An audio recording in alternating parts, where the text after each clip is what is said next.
चुनावी रणनीति में इसका क्या काम, जब मास्टर स्ट्रोक प्रधानमंत्री नरेंद्र मोदी चल चुके हैं, जब वो मोहन यादव बनाते हैं मुख्यमंत्री मध्य प्रदेश का, तो मैसेज जाता है अखिलेश यादव को सीधा व्हाट्सएप से, और जाता है तेजस्वी यादव और लालू प्रसाद यादव को कि भैया बाकी के ओबीसी तो हमारी तरफ ज्यादा रुझान रखते थे कि यादव मुस्लिम वाला जो आपका समीकरण है उसमें अब यादव को हम अपनी तरफ खींचने की कोशिश कर रहे हैं। ये बहुत क्लियर है।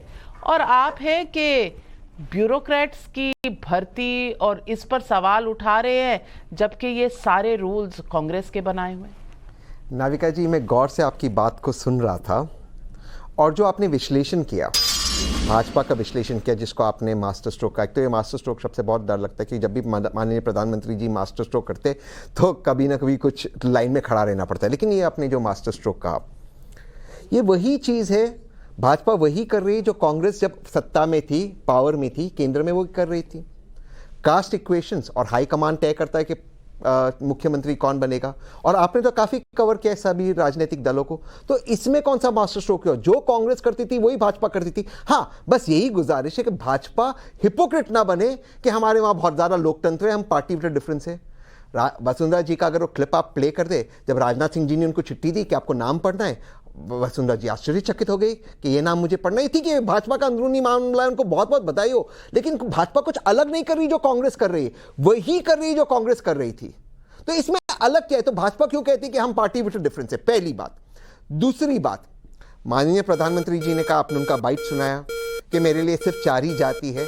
अगर सिर्फ 4 ही जाति है तो ये जो आप विश्लेषण करते हो, यहां पर ब्राह्मण को मौका दिया, यहां पर ओबीसी यादव को मौका दिया, वहां पर ट्राइबल को मौका दिया, ये कास्ट इक्वेशन बनाया, ऐसा कास्ट इक्वेशन बेटा, इसकी क्या जरूरत थी?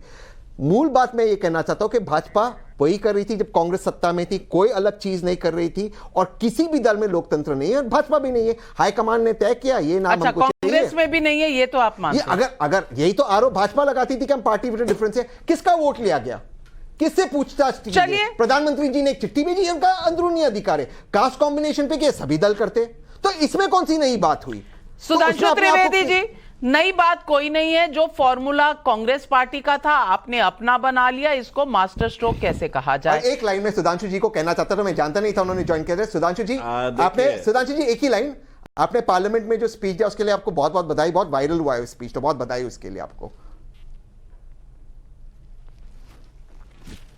देखिए, मैं तहसीन भाई से कहना चाहूंगा, आपने मुख्यमंत्री की बात कही, बहुत स्पष्ट बता रहा हूं, भारतीय जनता पार्टी में दायित्वों का परिवर्तन एक जनरेशन के बाद सहज स्वाभाविक रूप से होता है, और प्रधानमंत्री श्री नरेंद्र मोदी जी ने वही कार्यकर्ताओं को और पीछे की पंक्ति में खड़े कार्यकर्ताओं को योग्यता और अवसर के अनुसार मौका दिया है। इसमें कहीं कोई किंतु परंतु नहीं। मैं विनम्रता से कहना चाहता हूं, 20 साल पहले वसुंधरा जी जब नेता बनी थी, याद करिए राजस्थान में कितने दिग्गज नेता थे हमारे यहां, भैरव सिंह शेखावत, जसवंत सिंह, हरिशंकर भामड़ा, कैलाश मेघवाल, नरेंद्र किशोर चतुर्वेदी, परंतु फिर भी युवा नेता के रूप में उनको स्थान दिया गया था।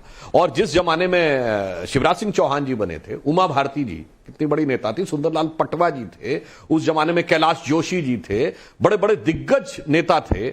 और तब तक तो ठीक है, वो सक्रिय राजनीति की दृष्टि से नहीं थी, मगर अब यहां पे मैं कहना चाहता हूं, हमारे यहां सहज स्वाभाविक परिवर्तन है। इवन मैं याद दिलाना चाहता हूं, जब श्री नरेंद्र मोदी जी 1990 में पहली बार भाजपा के संगठन में आए तो मोदी जी थे, प्रमोद महाजन जी थे, गोविंदाचार्य जी थे, सुषमा स्वराज जी थी, बाद में 90 के दशक में अरुण जेटली जी, वेंकैया जी, राजनाथ सिंह जी, सब लोग आए, सब एक से एक योग्य थे।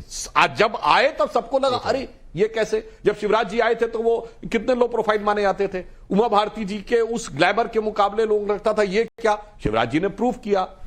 मोदी जी आए थे तो याद करिए तब केशु भाई पटेल और कितने बड़े बड़े नेता होते थे, मोदी जी ने अपने को प्रूव किया। मगर मान्यवर तहसीन जी, आप क्या कहते हो, मैं सिर्फ एक उदाहरण कोट करना चाहता हूं।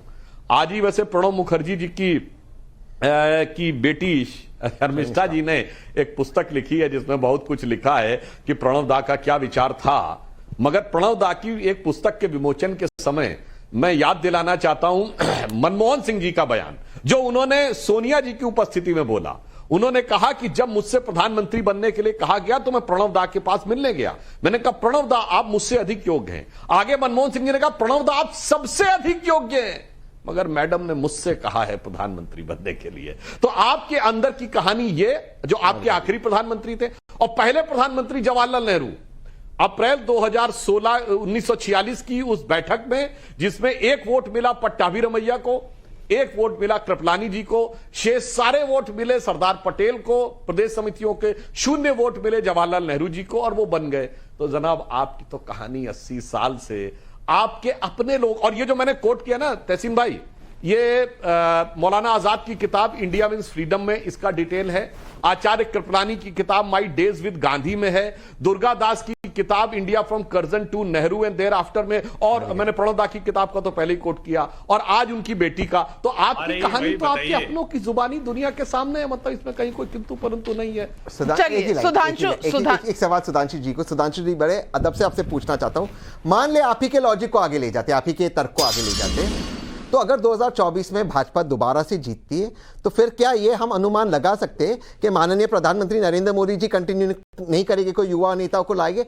वही है, आपका हाई कमांड कल्चर अब सेट इन हो गया है। पहले से भाजपा में हाई कमांड कल्चर था, और वो हाई कमांड कल्चर सेट इन हो गया, वरना आप कह दीजिए कि हम मोदी जी नहीं बनेंगे प्रधानमंत्री, कोई युवा को लाया जाएगा। जो तर्क वसुंधरा जी के लिए लागू होता, शिवराज सिंह जी के लिए लागू होता, रमन सिंह जी के लिए लागू होता, वो मोदी जी के लिए लागू क्यों नहीं होता? चलिए सुधांशु जी जवाब दीजिए। हाँ, वो उसका भी जवाब देता, हाँ जवाब दे देता हूं। मान्यवर, मोदी जी का निर्णय भी तो पार्टी ने ही लिया था। जब बाकायदा पार्लियामेंट्री बोर्ड की बैठक हुई सर्वसम्मत से, पहले वो चुनाव अभियान, देखिए पहले वो मुख्यमंत्री बने, जब वो 3 बार जीत के आए तो उन्हें 2014 में, सुनिए, मई 2013 गोवा की कार्यकारिणी में, जिसमें पहली प्रेस कॉन्फ्रेंस बाई चांस मैं नहीं की थी, उसमें बाद में मोदी जी को चुनाव अभियान समिति का अध्यक्ष बनाया गया। फिर 4 महीने के बाद 13 सितंबर 2013 को बाकायदा प्रधानमंत्री पद का उम्मीदवार बनाया गया, और हर जगह उन्होंने अपनी योग्यता साबित की। तो हर जगह वो साबित करते हुए आ रहे हैं। अब उचित समय के ऊपर जो भी निर्णय होगा, पार्टी समय पे लेती रहती है। मोदी जी ने जो भी शानदार निर्णय लिए हैं, आने वाले समय में और वो बेहतर निर्णय लेंगे। मनोज यादव जी,